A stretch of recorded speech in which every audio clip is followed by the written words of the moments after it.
আমি বিশ্বাস করি ফুটবলের মতোই চলে। জুনেই আমরা আমন্ত্রণ পেয়েছিলাম মালদ্বীপ থেকে, তো সেটা আমাদের টপ প্রায়োরিটি বিবেচনায় আছে। আমরা মার্চ উইন্ডো নিয়ে অফকোর্স চেষ্টা করতেছি একটা বা দুটা ফ্রেন্ডলি ম্যাচ খেলতে, তারপরে আমরা সিঙ্গাপুরের সাথে আমাদের অলরেডি একটা ম্যাচ আছে, যেটা হবে আমাদের last match of the AFC qualifying round. এখনও আমরা টিম ফাইনালাইজ করি নাই, হোম বা অ্যাওয়ে খেলবো সেটাও আমরা ফাইনালাইজ করি নাই, কারণ আমরা মনে করছি যে সময় এসেছে ঢাকা স্টেডিয়ামের মাঠটাকে সম্পূর্ণভাবে আবার ঠিক করার জন্য। তো সেটা করলে আমরা অফকোর্স অ্যাওয়ে ম্যাচ খেলবো, তারপর সিঙ্গাপুরে আমরা চলে যাব। আর জুন পর্যন্ত স্যার আমরা এখনও আমাদের স্কেজুল ফাইনালাইজ করি নাই, অ্যান্ড জুনেই আমরা আমন্ত্রণ পেয়েছিলাম মালদ্বীপ থেকে, তো সেটা আমাদের টপ প্রায়োরিটি বিবেচনায় আছে। বাট আমরা চূড়ান্ত সিদ্ধান্ত আর একটু পরে নিব সেই ম্যাচের ব্যাপারে। আমি মনে করি না ফুটবলে আমরা অন্য কোনো বিবেচনা আমরা কখনো রাখি।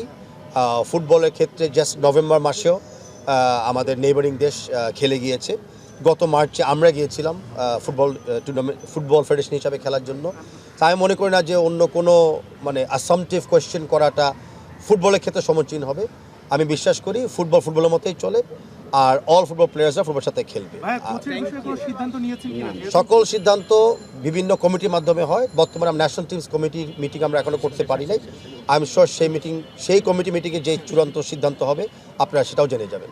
আচ্ছা, থ্যাংক ইউ।